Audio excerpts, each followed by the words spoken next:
CIA is listening in. What's up, everybody? Stop. Jesus Christ, what the hell is going on with my Alexa? Not talking to you. Anyway, what's up, everybody? June Patreon Hangout number 2. Kicking it, hanging out, having a good old time. And today is going to be one busy fucking day. For me, at least. But, yeah. How's it going, guys? Going well. Yeah. Always good. Good. Hanging in there.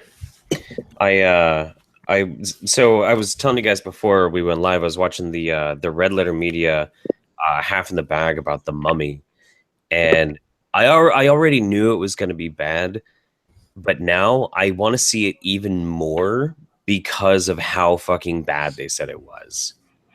Like because when they say a movie's bad, they usually will say whether or not it's bad and worth the view, or bad and it's just intolerable, don't ever watch it. And those are the ones that I have to watch. I have to see how bad they get because I'm addicted to cringe. Battlefield Earth bad? Yeah. Ooh. Yeah. Although I think they would probably say that Battlefield Earth is bad in a watchable way, though, because it's so groaning bad. Well, the entire movie was shot like this. Yes, it was. Mm-hmm. Mm-hmm. I think I don't know. I think the cinematographer had like one short foot or something, one short leg, so he was always or something. I don't know. Some art school like 101 stuff, like film school 101. Mm-hmm. It's stylized. They're changing the format of cinematography. The format tripod one of the legs was missing. Praise them. Praise them. Speaking of the format, by the way, I have a suggestion for the undersubbed. Can we get Prince on the YouTube channel as the next undersub channel? Because she's up to 300 now, but if we can push her any higher, I'm sure she'd love it. Nah, she's got to put out some more content before I do that.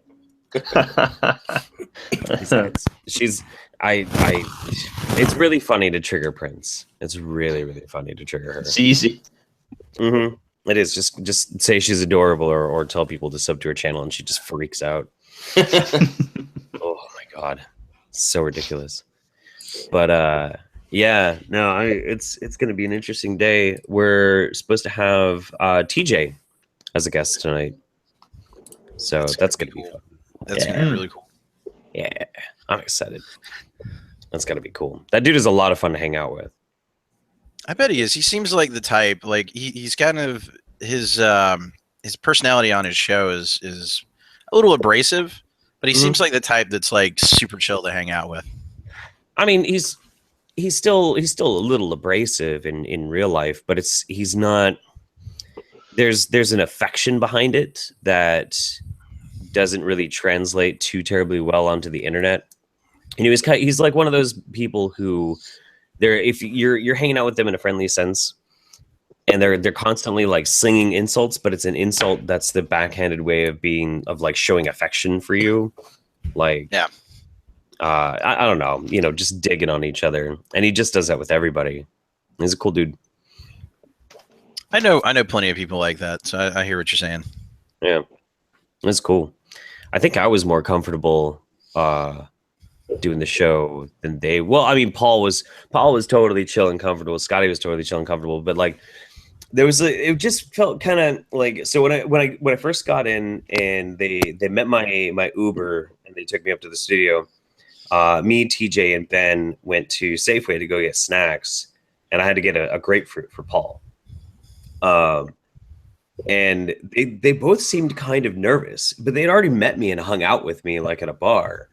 But they seemed a little nervous and like, I don't know, we're bringing somebody up into the studio, and I'm just like, yeah, let's do this, do. But by the end of it, we were all having a good time. I think they were nervous about bringing someone else into the rape dungeon. Yeah, into their safe space. Let's be honest torture about dungeon. It's because Jeff is so intimidating. Yeah. Yay, it's Red. What's up? Hiya, I just got ordered to come on by pallet. Right on. Yeah, exactly. He ordered me in. Absolutely. Yeah, thought I'd come in and help. How's your evening? It's evening over where you're at, right? Yeah, it's about 7 o'clock. It's really sunny outside. Just had a barbecue. Oh, It's a beautiful, lovely day. It makes me feel guilty for being sat inside all day doing nothing. Yeah, I'm kind of bummed because pretty much this whole month has been absolutely garbage for weather so far here in Oregon. I mean, it was absolutely gorgeous last month, and now it's just crap outside. It sucks so bad. See, it was the other way around here. Who would think that I would be jealous of the weather in fucking England? That's weird. It's supposed to always we be get rainy. a week of summer a year. Yeah, that's a trip. Well, where I'm from, we are actually jealous of England because we have even shittier weather. We have like, I don't know, a couple of days or something like that. That's summer. I couldn't deal with that. I mean, the good thing though is that the mosquitoes, we really don't have that many because they die because it gets warm, then it gets freezing, and then warm again and freezing again. Mm-hmm. It's insanity. I miss living near the equator. Living in Panama was fucking great. Oh my god, it was amazing. There were 2 seasons, only 2, rainy and dry. And that was it. And that was the same. It was almost the same temperature every single day. It would get like between 89 degrees and 92 degrees every day, no matter what. Period. That sounds way too hot for me. Yeah, it's a bit warm for me. And at night it wouldn't get cooler than 70 degrees at night. Oh god, I couldn't live there. I would melt or something like that. It's paradise. I'd absolutely love that. I really would. I'd absolutely love that. And probably all the bugs as well. Oh, you would get. Oh, the bugs don't like me. Bugs don't like me. If there's enough of them, someone will. Probably, but no. Bugs don't like me, so I'm lucky in that regard. I kind of got forced to deal with the heat though because I was on this shit called Accutane for a while I was down there, and your body becomes extremely susceptible to sunburn, sun damage, and I'm already like, I mean, I turn into a lobster anyway. So living in Panama, Central America, I had to keep myself protected from the sun. So I wore a hoodie all the time. If I was going outside, I had my hoodie on and my hood up and my head hanging low to keep the sun off my face. And so I had to get used to wearing a full hoodie with the hood up in 92-degree weather every day. This is what you get for having that Neanderthal cave beast skin. Yep. I always say I have 2 colors. I have ghost and lobster. Yep. Yep. And that's it. I don't have any in between. Mm-hmm. My shades tend to drift a little bit in between. Hey, what's up, man? Not much. How's things going? Not bad. Enjoying the chill downtime before tonight. Enjoying not being full of snot. Yes, I am not full of snot. That is something that I'm happy about, though, that it's been raining, because I have a break from the absolute assault that was happening in my face. Oh my god, that was atrocious. Yeah, how did that happen? Seasonal allergies. Oh, yeah. Yeah, I still haven't found anything that I can get to keep it under control.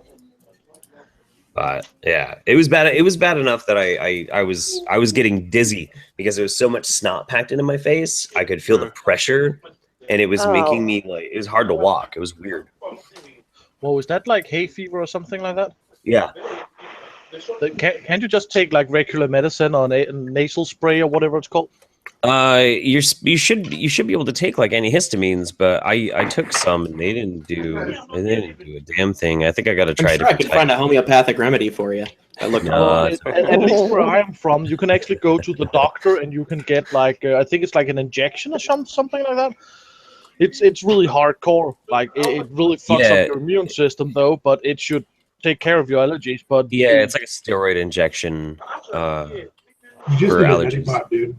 Yeah, but it really fucks over your immune system, so you can get really easily sick, though. Yeah, I don't want to do that. Have you tried a neti pot? Oh, which one? A neti pot? Oh, a neti pot. Yeah, I've done neti pots before.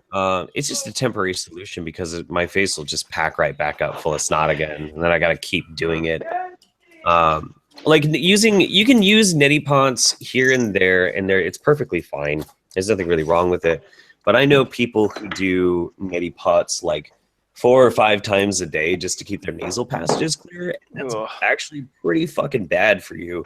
Yeah. Because you need that mucus buildup. It's supposed to be there. It's part of what keeps you safe. Catches all sorts of shit. It's the same with earwax. A lot of people just removes it all the time, but you actually need it. If you keep removing it, you can get infected in the ears, and all sorts of bad things can happen. That's absolutely right.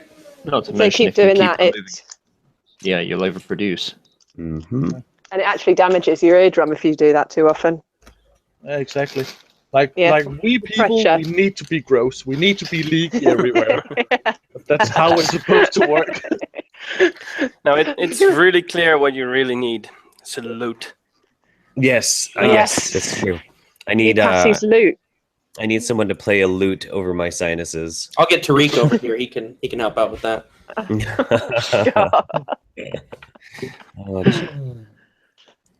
Oh God,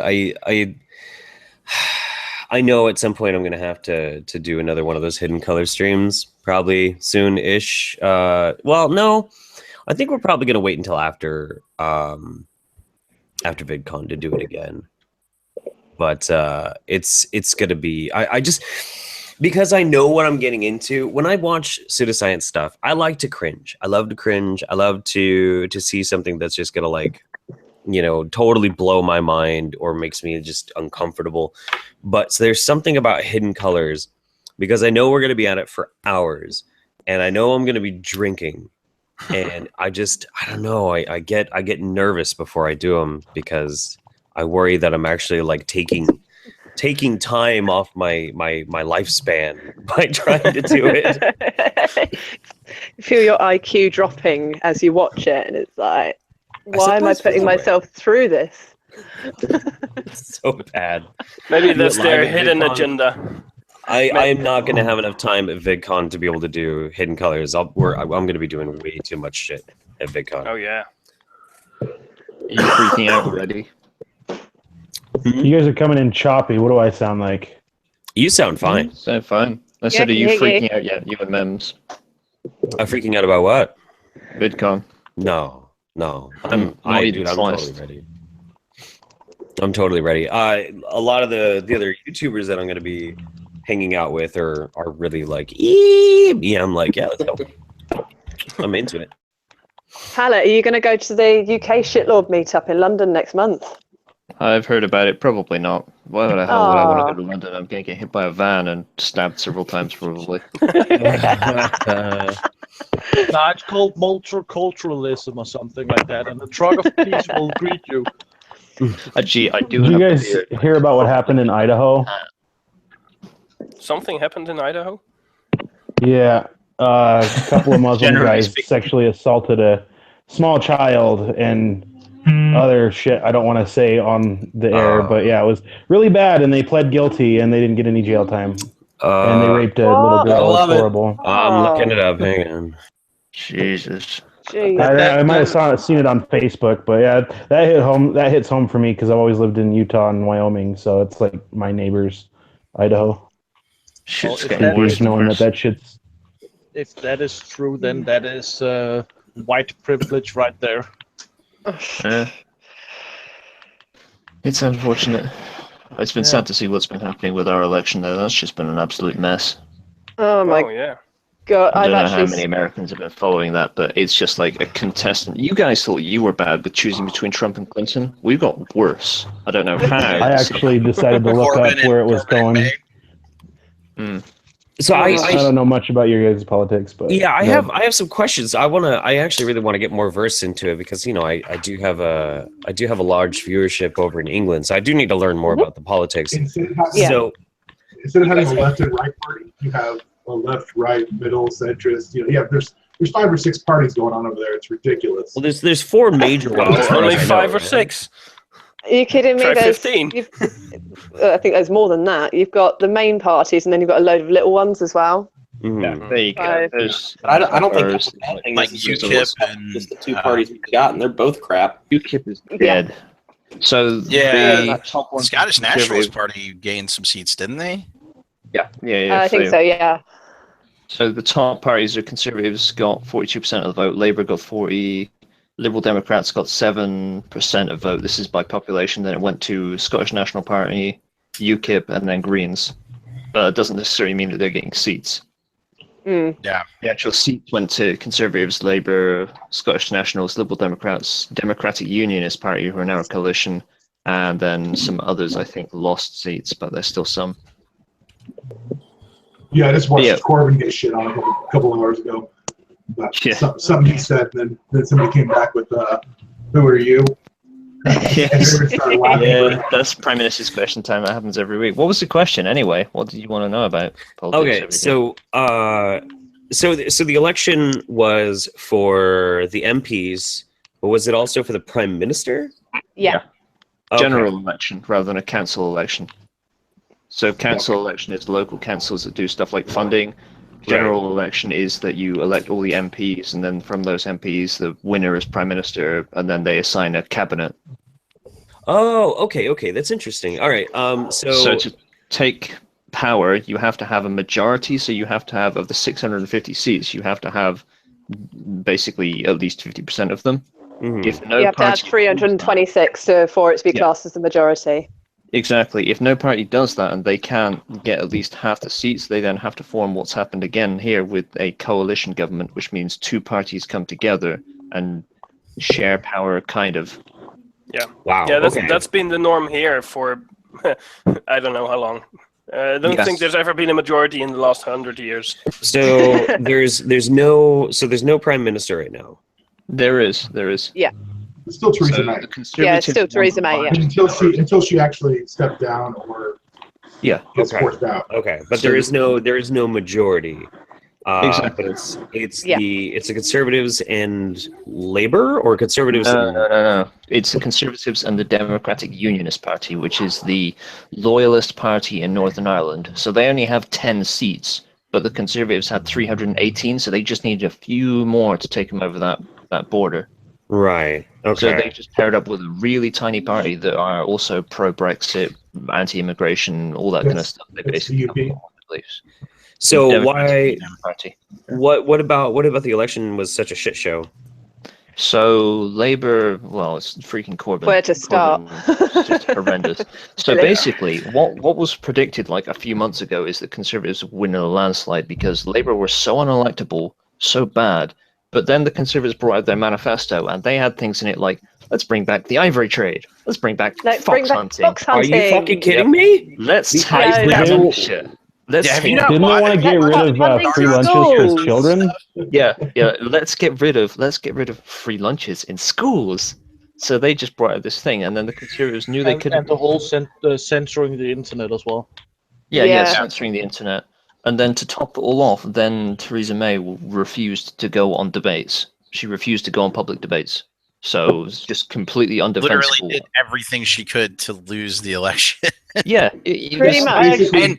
And Labour is so bad that they still lost. Wow. And then in interviews came round and he got asked, the Conservatives are the real losers here. I mean, they've lost, really. And then the interview turns around to him and says, but they didn't, though. Labour lost. You guys didn't win. You lost. And he stares blankly at the screen for a second. It's just like, yeah, but we never intended to win. We were pushing our best. I didn't want it anyway. We didn't want it anyway.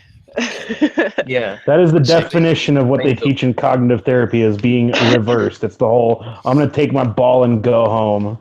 Basically, yeah. Yeah, So well, I the thing didn't that want won it, it so for whatever. them, the thing that won it for them this year is the voter turnout in young adults was like 76%. So they managed to mobilize all the young voters, which of course were, basically Labour voters, because that Corbyn guy, he's like our guy, isn't he? And Jezzy, he's because he wants to make universities free. He wants to get rid of our universities. Yeah, that's why. Because he wants free universities, and it's like.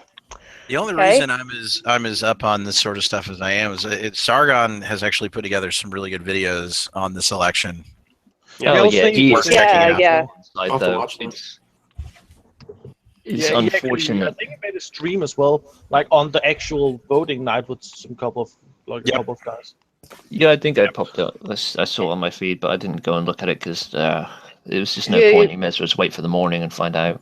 Yeah, I haven't watched a lot of Sargon's politics videos on the election because I didn't have like that background information to really be able to understand them. So that does help quite a bit. Yeah, the videos that he's done. The actual videos that he's done on it are really good, but that stream was boring as fuck. I mean, I love Sargon's videos, but I couldn't watch that stream. I was just like, my god. His election, his election night for the U.S. election was way more fun to watch. I was just like, can't do it.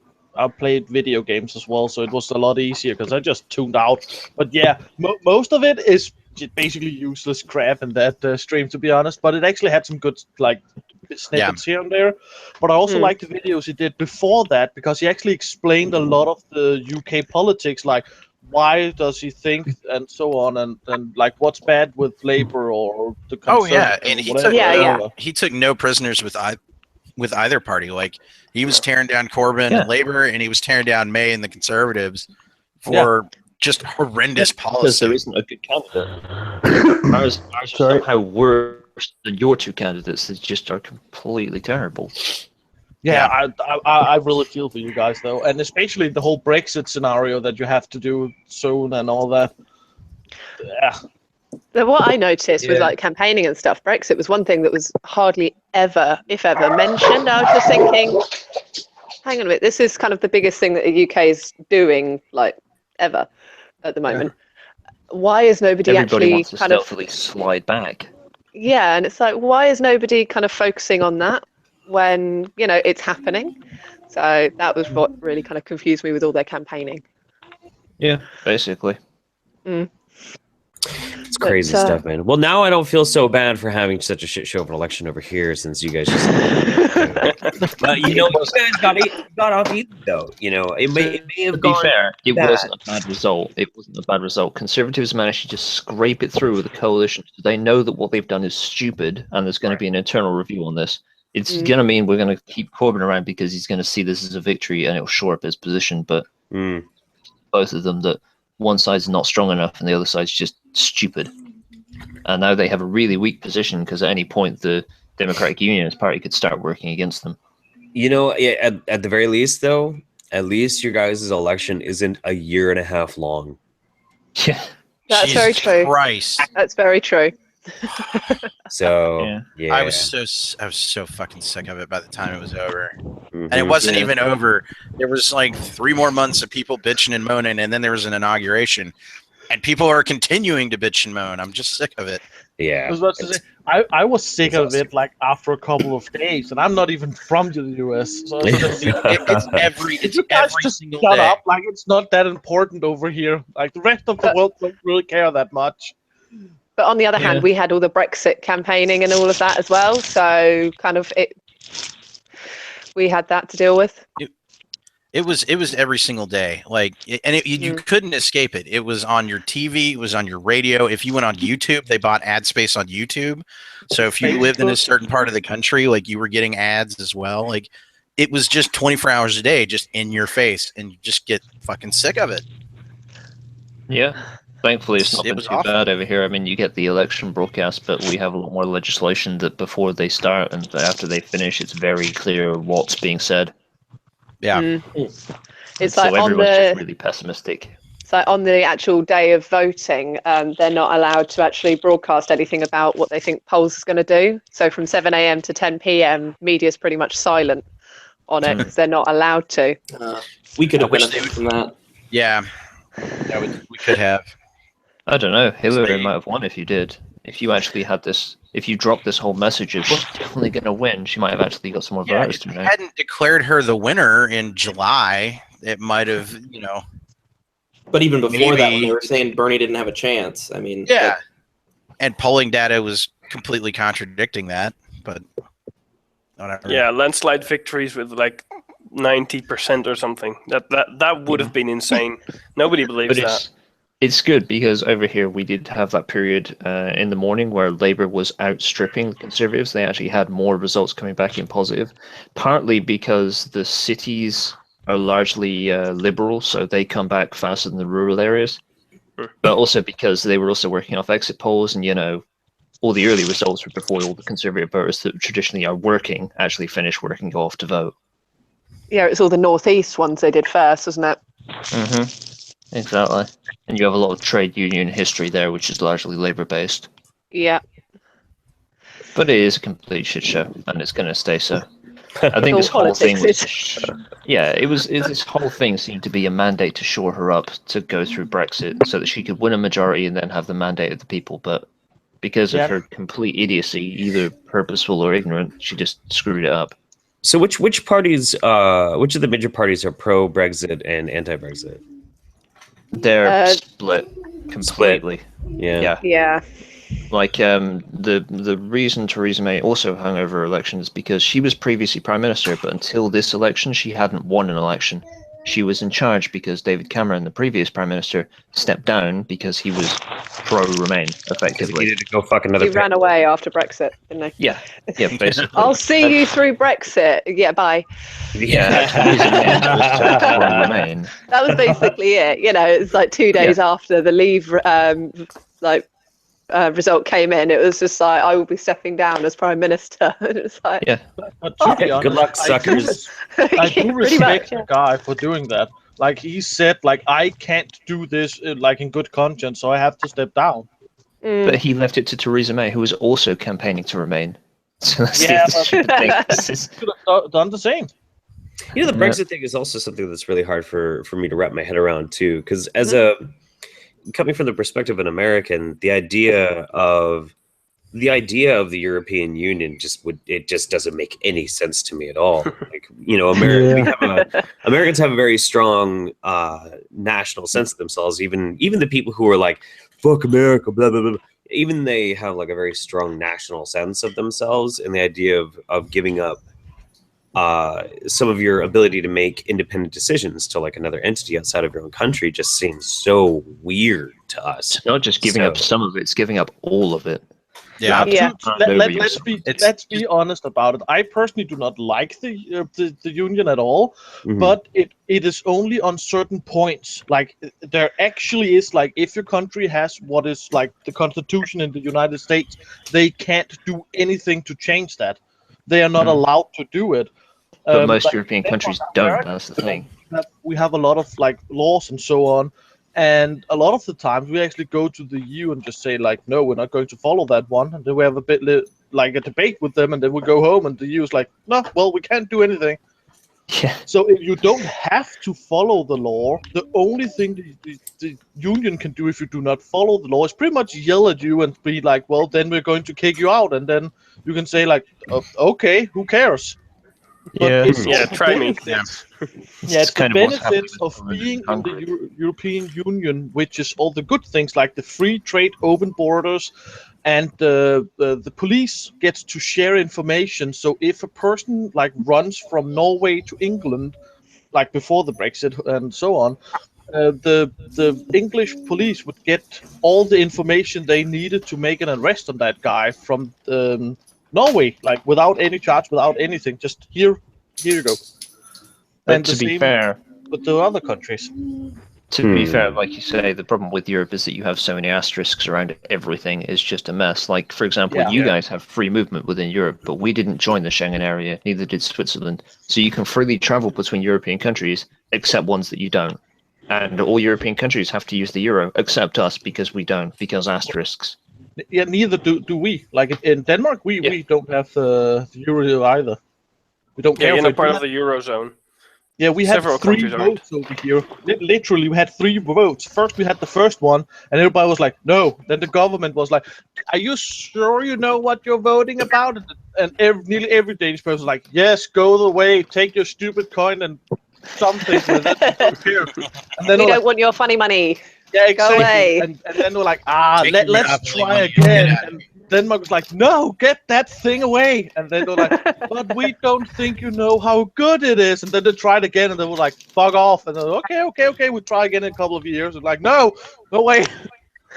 Yeah, it's fundamentally a good idea. It stretches out of a big economic policy that fundamentally was a good idea at the time in the 50s and 60s when it was formed, you know, the steel empires. It was a great idea, but then it formed this political union, and nobody's elected. People are just in charge of your laws, and you have no recompense, no recourse against them. It just doesn't make it's even it's even more complicated than that, because you have the European economic the area. Council. Well, you've got the council, and then you've got the parliament, and the parliament is actually elected, but the council isn't, I believe. And the way that's set up is just, it's insane. There's people in there who've been there for like 30 years, I think, and haven't been elected. And then you're going like, why are you people there? We don't like you. And these are the people actually trying to push laws through, and then those get shot down by the parliament. And instead of going like, okay, the countries don't want this, instead what they do is, well, this is our, grand scheme or our grand idea of things. We'll push it through with a little modification and try again next year and next year and next year, until they somehow get a majority vote to get it in. And that's until just the winds are just right. Yeah, exactly. That's what they did with the European Constitution thing. We voted no on that, and there was a whole mess about that. And then a couple of years later, basically they made a couple of modifications and said, well, it's not a constitution, so we name it differently. And hey, it's done. Like, it went through anyway. If you guys aren't comfortable with calling it this, we'll just call it something else. Just change the name of it. It's fine. That's I actually have a question about the EU. Did you guys have like a unified police or an organization that acted like one at all? While you're in the EU? Technically, we have like a form of Interpol, which can actually act in all European countries. And when they have to do it, they make a task force from different countries where they think that person or whatever they're trying to like get has traveled through or is currently in. So they don't have like a permanent uniform police unit, but they can make it really easily, because that is part of at least why Denmark doesn't really seem to be that on board on actually leaving the EU, because we don't want to lose that whole thing with the police and all of that. Even though so you guys didn't have a separate organized unified police, but you guys basically were able to organize with the organizations that the countries already had to act as a unified police. There are really fast. It was just organization and cooperation and shit, yeah. Because like we have an entire unified police department here, just in Utah. Oh, in Utah, it's weird. In Utah, yeah. Not every state's the same like that, though. But it's very different over here, because you have, especially England, I'm sure Red will support this one, is that it has a history of supported governance by consent more than by force. So that kind of heavy-handed stuff, if you try and do that in most European countries, you'll get a real pushback. And the EU is not in a stable enough state that they can start stamping their feet down, because they know the ramifications that are going to happen. That makes sense. Yeah, I think the best way to basically look at the example you just said, which if you ask me is also true pretty much in Denmark, is the whole like with the terrorist attack, that the police couldn't do anything because the guy was wielding a knife, and the police don't even have anything really to counter a knife with. So it's like even the police don't really have the actual force really necessary to enforce the law. Yeah, it's kind of the same thing here. Is it doesn't give the right image to have police with guns, because they're supposed to be support officers that help out a community, not an army or a militia or anything like that. It's just it wasn't ever prepared for it to be that way. You have agencies that are responsible for that, and they are incredibly well trained and incredibly well regulated. Like for example, in this country, if you have any serious injury or fatality caused by a police bullet, an independent investigation is automatically opened. The police officer may be suspended. I mean, we do anytime there's a shooting, there's a review that's done. But the problem, I mean, I guess it is a problem and it's not a problem. It works because it's expedited. At least it doesn't have too much red tape bloat. But every time there's any police involved shooting, there is a hearing on it, a bit of an investigation, but it's all handled by the police department itself. Sometimes that works good. A lot of times it doesn't work very good. So we don't really have the infrastructure, I think, and because America's so big, I don't think we really have the infrastructure in place that we could do like an independent citizen review board, because then that would just be like another part. There would just be like another legislative body. You'd have to do it by state. It'd have to be done by state. That's the only way you can. The biggest problem the US actually have at this moment is its size. Like, it is too big to actually do anything really constructive. Like, every time it wants to enact like a law or a change or whatever, it has to be done over such a vast amount of land that it really can't be done proper. So you have you have people in places I actually like have the an Midwest. interesting point about that. When you're done, go ahead. You have people in the Midwest who are casting votes for their politicians that are affecting things that happen in the Southeast where I live, and so on. And so, like, it happens in like the West and East, where the cultures are wildly different. Like, East Coast culture and West Coast culture are different. They just are. Well, same people. That was where I was going to go. Is if anyone's ever actually read American Gods or is even checking out the show, I don't watch that. That is my favorite Neil Gaiman book. So yes, Wednesday, Odin at one point tells the main character, he's like, no, these states are not the same country any more than New York and Texas are the same country. And in a lot of ways, especially how big some of our states are, we have states bigger than a lot of countries in the EU. And a lot of times it really does feel like, because a lot of people, they don't have national pride. We have a lot of people that are really proud of their state. Like, I'm proud to be a native-born Wyoming boy. And like, it really does kind of divide along those lines that it's true.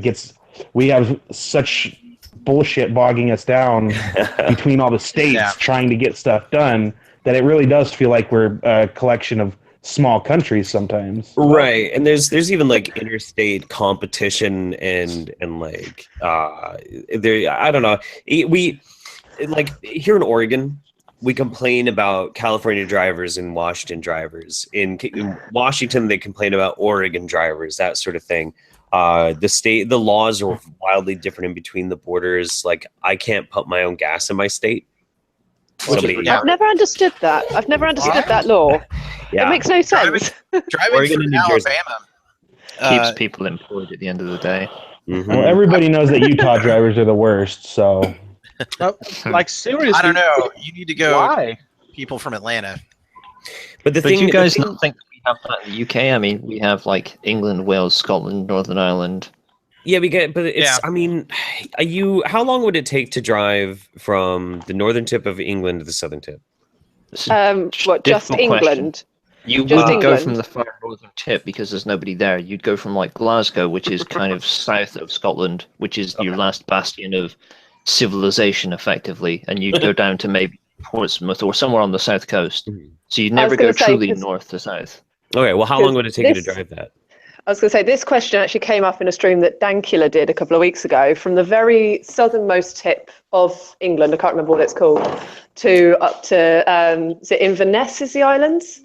The Northern Islands, it takes just over 12 hours to drive. So I know that answer. Okay. 12 hours. 12 hours. 12 hours would put me in New Orleans. Right. To be fair, though, the roads North Carolina. Yeah, like you've got all the windy roads too, though. Probably. Yeah. It would take 3 days. I live in Charlotte, North Carolina. It would take me 3 days to drive to LA. Yeah. You also got to remember that most of our north coast is like scattered islands, so it depends what you want to count as the further north part of our country. But the thing about it is that with I know there's wildly different cultures, just like there's wildly different cultures in the States too. The only reason why the United States of America works is because it is largely a capitalist country, and because our innovations come from business, not necessarily as a government body. America is way too big to be able to, as a country, directly mobilized for like singular purposes. It never works out very well. Well, we're still even having that problem in a country of our size. I mean, you still have devolution in Wales and Northern Ireland and Scotland, where they have their own parliaments and they have their own laws. And for example, if you're a Scottish-born citizen, you get free university. If you're an English-born and you go to Scotland, you don't. You have to pay for it. Yeah, that's crazy. We have to pay for it, but if you're Scottish, Scottish Parliament has passed it. It's free up there for their people, which comes out of our tax. Correct me if I'm wrong, but outside of London, like that, anyone that lives that's not native London, there's a lot of resentment for people that live in London because it's like a weird. Very few people live in London. Not as many people live in London as people think. Yeah. Because I'd always heard that like the folks that don't live in London have a lot of resentment for London because it's like the people that live there, like it's the capital and they feel like they're the most important part of Britain, essentially. Not so much, not that I've experienced at least. No, not that I've experienced. The only thing about London is it's so bloody expensive. Yeah, you get the whole class thing, which is always prevalent and very prevalent in British history, is that London, if you're talking like central London people that live there, you're talking wealthy people, and British people have a problem with wealthy people. Yeah. A lot of class history for us. We're at odds with them, effectively. Yeah, kind of the same here. Exactly. You get the old historical barons and things like that, and there's just been a real contest that America doesn't have because this very weird relationship between rich and poor in America. It is really strange. Yeah. Over here, if you have that much money, we're going to tax the hell out of you and probably chase you off. We're going to give you a tax break. We're going to give you a tax break and hope that it trickles down. Yeah. And you get a tax break. And you get a tax break. It's actually funny because I think I am, like, at least in this stream, probably the person from the smallest country. And yeah, we're close, but... where are you from, though? Holland. Yeah, I'm pretty sure Denmark is smaller, though. Yeah, slightly, I think. If But not in people. I think the funny part is, like, in Denmark, Holland first keeps of all, getting bigger and bigger. We had a comedian that once said, like, we don't have, like, real democracy. We have a crybaby democracy, where if you don't get what you want, you just cry about it and you try again. And if it doesn't work, you cry about it and you try again, and you just keep on going, pretty much. Like, that's the politics here. So the EU is based on you. But the funny part is, though, like, a lot of the things that the EU's, like, have said, like, you can't put this in your food, you have to treat animals like this, and all of that, like, the Danish people just looked at it, was like, what? But no way, we are not going down. Like, our restrictions are harsher than that. We are not going to loosen our restrictions because of the EU. You're not getting us to do that shit. Yeah, that is kind of a good thing, though. I'll give the EU some props for that. I mean, in America, you guys are crazy with your FDA and your legislations. Over here, every additive, whether it's flavoring, preservative, color, whatever, has a specific E number, and that relates to that chemical compound.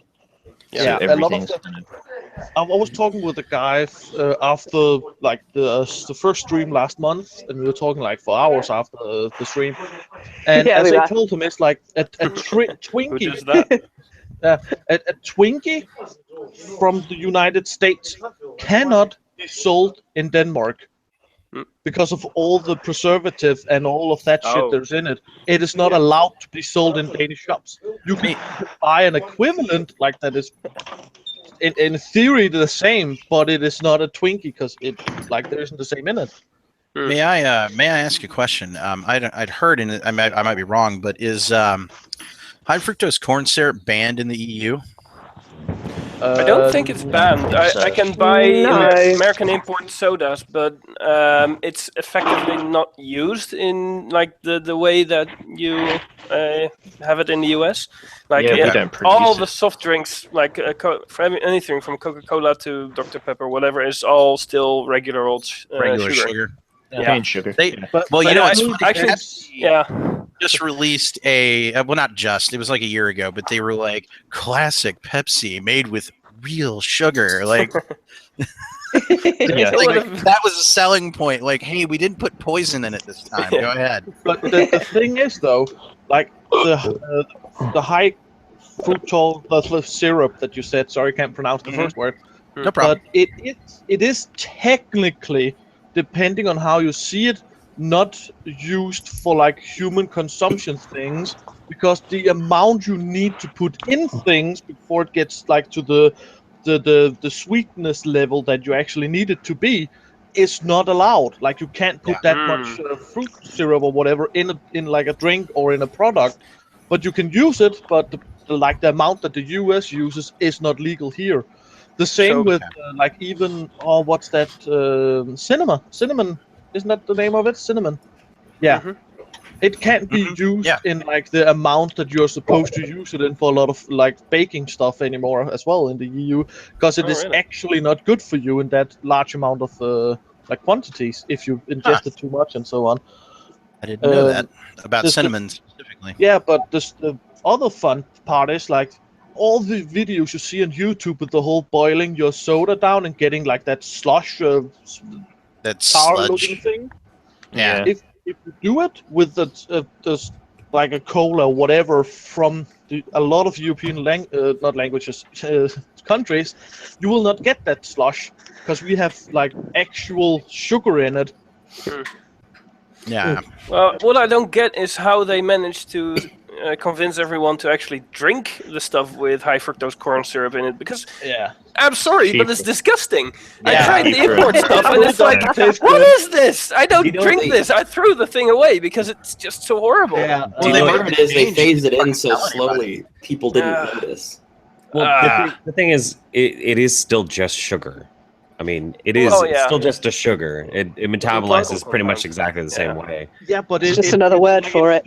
But if you look at it, it is actually like if you take like corn syrup, whatever, and actual sugar, like then in the amount that you are ingesting it actually has like it gives you like a higher chance of, I think it's like cancer and other things compared to if you ingest sugar in the same amount. Cane sugar, yeah.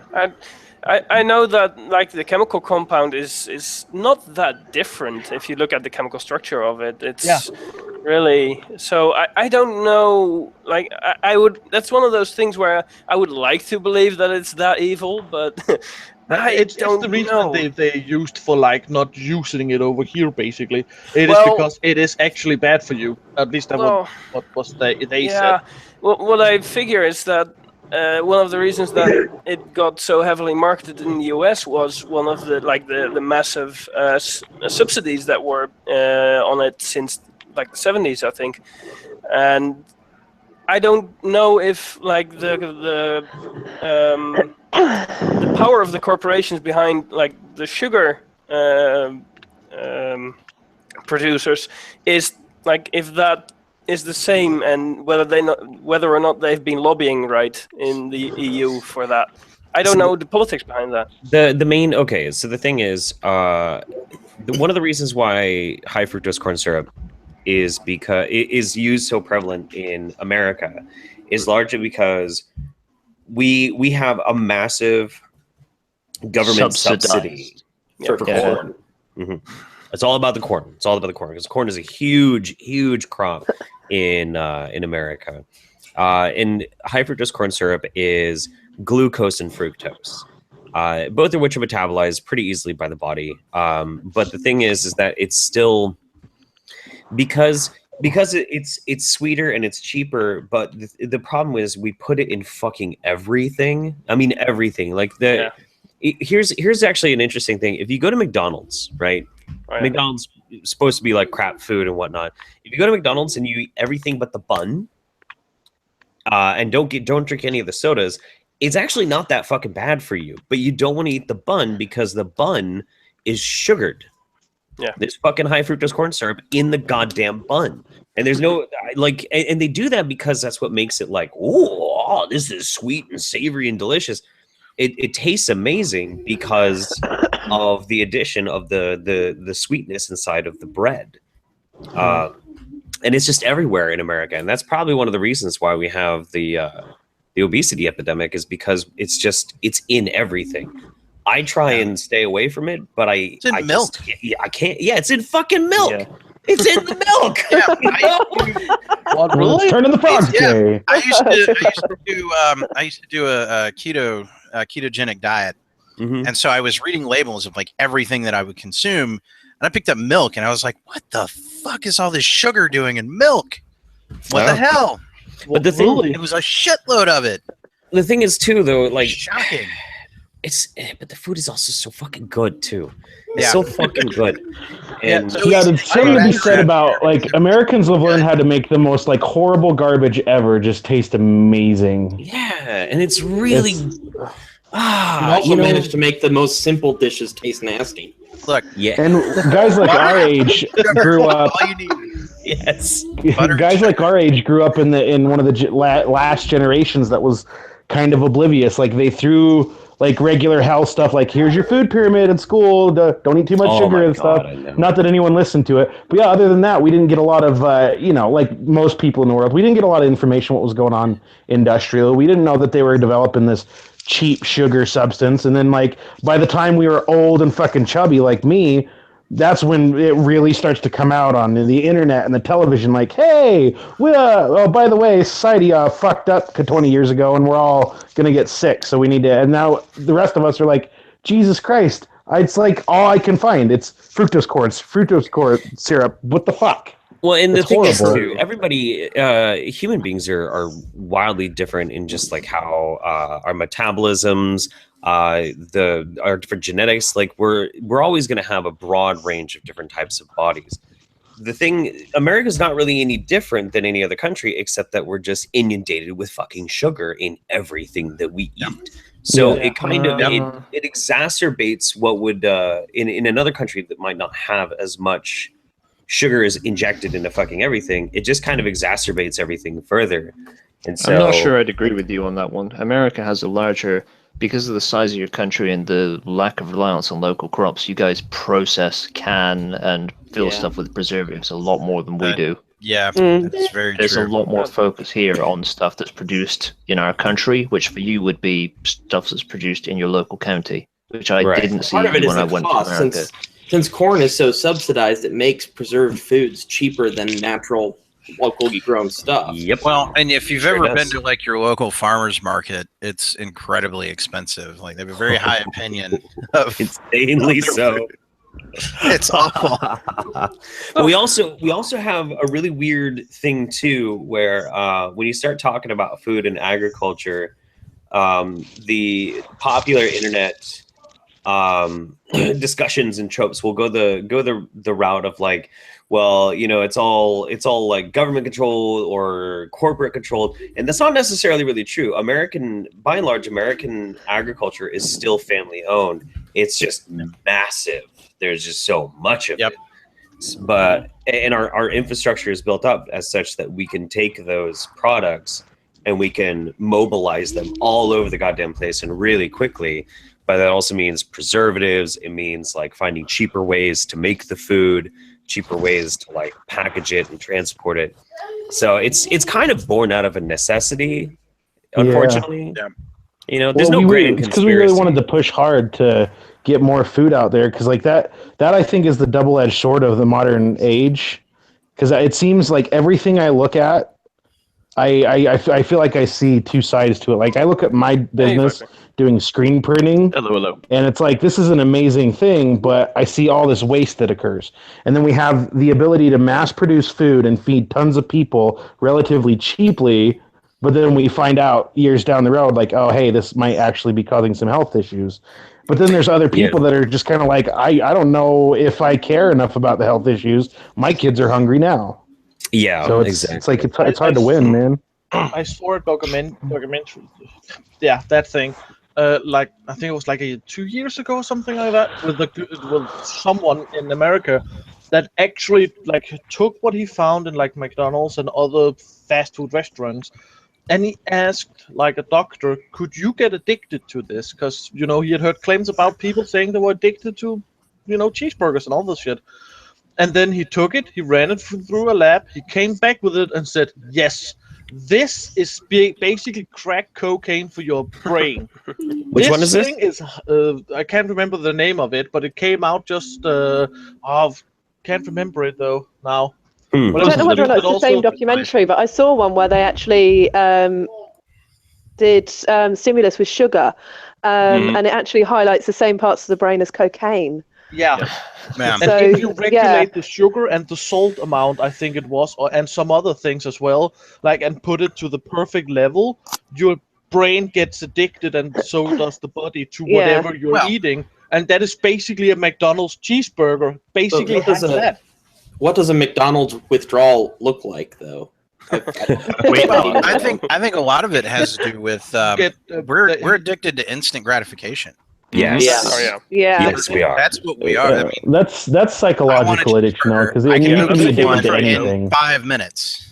Right. But he actually like interviewed a person that said that they were addicted to it, and some of the things that they say were they got in a really, really bad mood, like they got seriously pissy until they got that food, then they became happy again.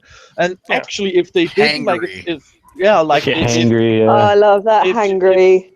If they went like a couple of days before they got like the McDonald's food again, they basically got depressed.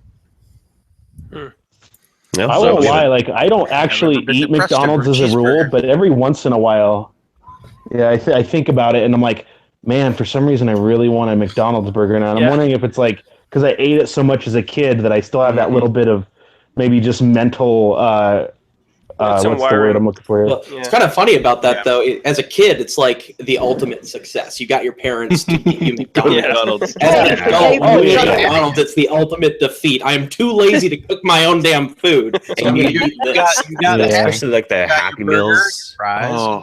Yeah. They call it a Happy Meal. Man, those Hot Wheels toys were the bomb. I used to do kickboxing for 2.5 hours on a Wednesday, and my mum used to come and pick me up, and we used to go straight to McDonald's afterwards. Nullified. And brilliant branding on the Happy Meals too, because they would always get the most topical, topical toys and shit. You know, whatever movie or whatever. They always did Disney movies, like the Lion King or whatever. McDonald's is advertising hard to children and has done it for like a long time now. It's like I miss the old school Transformer foods. Didn't you get one in a box, Jeff? Yes, I did. Like one of the Transformer fries. Transformer toys, yeah, I did. Oh my god! And there was also I still have somewhere in the house here 2 old Happy Meal toys I got, and they were in an old box, and so I gave them to Winter, and they're Fraggle Rock. Shit! Nice. Yeah.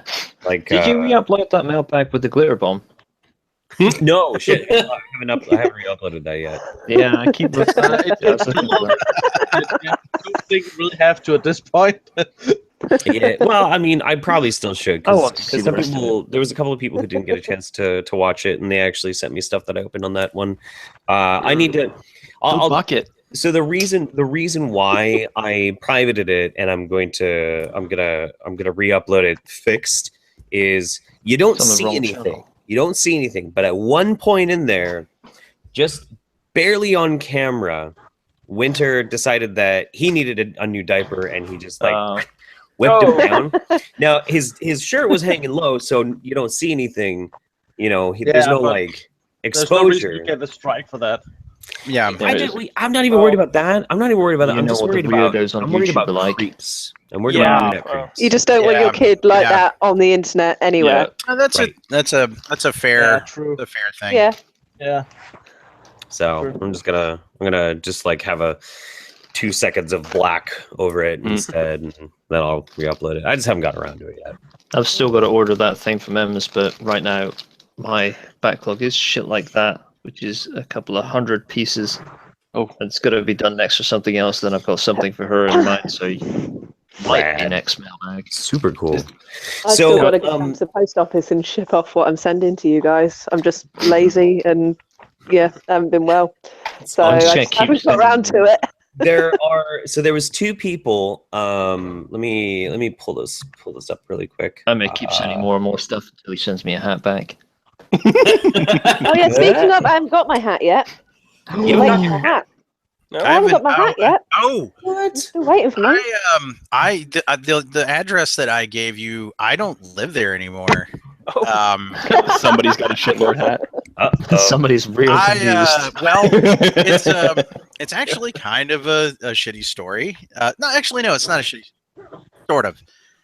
Me and my wife split up. Oh. Yeah. That may not be a bad thing. Well, fair point. Yeah. So, Jeff, if you'll indulge me for just a moment, I'd like to tell you the video that you put out about mental health and depression. Sure. That video you mentioned, happiness being the kind of thing that is worth pursuing. Sure. That what you had to go through is worth it to get there. Absolutely. And my wife and I had problems for a while, and I went to her to talk about it, and that's when we kind of discussed she wanted to split. Yeah. But I went to her because neither one of us were happy. So we've decided to split, and that was about a month ago. I'm living with my best friend now, and I'm actually happier now than I have been in years. That's awesome. That's good, man. I split with my ex like 3 years ago, and I'm living the life now. And that's actually why I became a patron. It was because of that video, and I appreciated that so much that's why I became a patron, and I wanted to support you to help produce more content like that could help people, or at least inspire them. Very cool. I really appreciate that, man. Thank you. Yeah, that's really sweet. Part of why I liked that video so much is because, honestly, more than one person in my family and Jessica and her kids have issues with that stuff, and I consider myself one of the lucky ones, because I just struggled with like mood swings and anxiety and social anxiety and just being depressed for a long time. Not last few years. I've actually had no matter, like I keep saying, people like it's been pretty rough the last couple of years, but I'm actually happy even when it's difficult. But I even tried at one point. I was on my girlfriend's insurance, and I actually spoke to a doctor, got a physical, all that. They put me on. I don't remember what it was, but they put me on a medication. I tried it. I didn't really notice anything. But it's just, I don't know, like I got lucky. Her and we put up with a lot of each other's shit. And we've just kind of gotten to a point in a relationship where we really can like actually sit down and dissect and talk about stuff, and work on our relationship and like what we have a difficult time with. And I've just kind of gotten to the point that I'm able to, even when I get really upset and depressed randomly, I'm able to articulate it to her and be like, I don't really know what's going on. I think I'm just having a mood swing. I'm sorry if I've been really bitchy. And some people might argue that I might be one of those people who should be, but I consider myself one of the lucky people that has managed to manage that without medication. But I know from experience that there are some people that even if they might try for 5-10 years and they can't, and they need medication. They need something. It could be something as simple as, like I've heard people tell stories of like they couldn't figure out why they're having bad anxiety attacks, and the doctor said, well, your brain's just basically dumping the panic chemical at random points. Your brain's just got an imbalance. There's nothing really wrong with you other than that. You're just dumping that fight or flight instinct randomly, and they put him on medication. The guy was a pot smoker, and his doctor told him on the down low to keep doing that. That'll probably help. Obviously, because doctors can't really tell you that, but yeah, it was a really good video, man. And it is important to say, because I do believe, I get why people say that. Some people can overcome that depression. Some people have that ability, but other people, like a couple of my stepsons, they don't do well without medication. They barely function. They have a hard time, not just having those really negative, depressive thoughts where they don't feel like they're worth anything, and they don't feel like life is good at all, and they don't do well without medication at all. Scary. I've always seen that. Sorry, Nick. Go ahead. No, that's fine. I was just gonna say, I was in a really bad place this time last year. Found a note that I'd written my wife, and I don't feel that way anymore. And I can't begin to tell you how much happier I am, and I got a long way to go. But I feel more like myself now than I did 2 months ago. So if nothing else, Jeff, what you do does make a difference to people. Oh yeah, You're gonna make him it tear up. does. I really do appreciate it, man. I really do. There's no so- reliance on medication these days, and if you've never read it, there's a book from Nora Vincent called Voluntary Madness, which is her experience. She's the one that dressed up as a guy for 18 months and recorded his experience. Oh, okay. After that, she went into a depressive episode and committed herself to an inner city mental asylum, one out in the sticks, and then a new age kind of self-help thing. And it's basically her journalistic impressions of the medical field in regards to psychotherapy. Away. Interesting. So the last thing real quick is for the hats, Red, you and a person named Joel in Louisiana, both I still owe hats from last month. What happened was I ran out of hats. I ran out of blanks. Yeah. And the thing is, if I order them through Amazon, it is insanely expensive. So I order them through this wholesale shop.